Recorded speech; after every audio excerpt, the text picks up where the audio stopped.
नमस्कार मंडळी, आज मी तुमच्यासोबत शेअर करणार आहे पालकाचं वरण। चला तर मग आपण रेसिपीला सुरुवात करूया।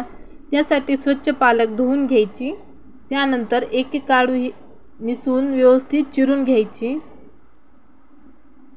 पालकाचं वरण खूप छान लागते खायला पण आणि पौष्टिक रेसिपी आहे, तुम्ही नक्की ट्राय करा। व्यवस्थित धुवून घ्यायची आधी पालक, हे पहा असं चिरून घ्यायचं। हिरवीगार मस्त पालकाची भाजी खूप छान लागते।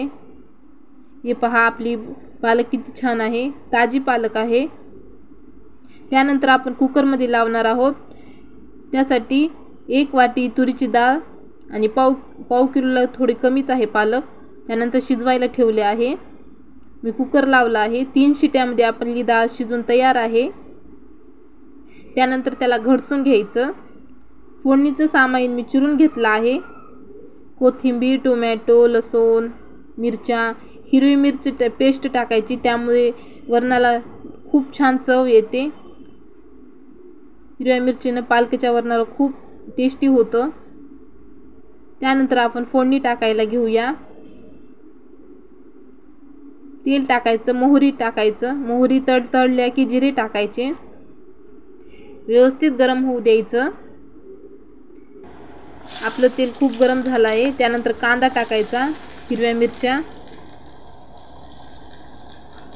व्यवस्थित कांद्याचा थोडा कलर चेंज होऊ द्यायचा, परतून घ्यायचं, त्याला हलवून घ्यायचं।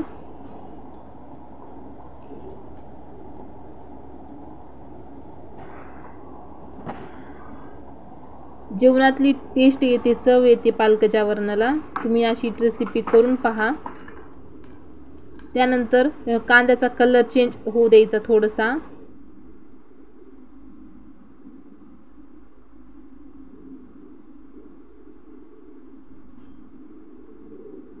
त्यानंतर लसूण टाकायचा, लसूण पण व्यवस्थित परतून घ्यायचा, मिक्स करत राहायचं, त्यामुळे करपत नाही। टोमॅटो 1 टोमॅटो आहे, टोमॅटो मऊ होऊ द्यायचा, व्यवस्थित फोडणी द्यायची। पहा असं टोमॅटो व्यवस्थित मऊ झाला आहे। त्यानंतर चवीनुसार मीठ टाकायचं आणि थोडीशी हळद टाकायची, पुन्हा हलवून घ्यायचं, सगळं एकजीव करून घ्यायचं। त्यानंतर आपली डाळ घडसून ठेवली होती, फोडणी टाकायची। गरम डाळ आहे त्यामुळे वाफा निघायल्यात।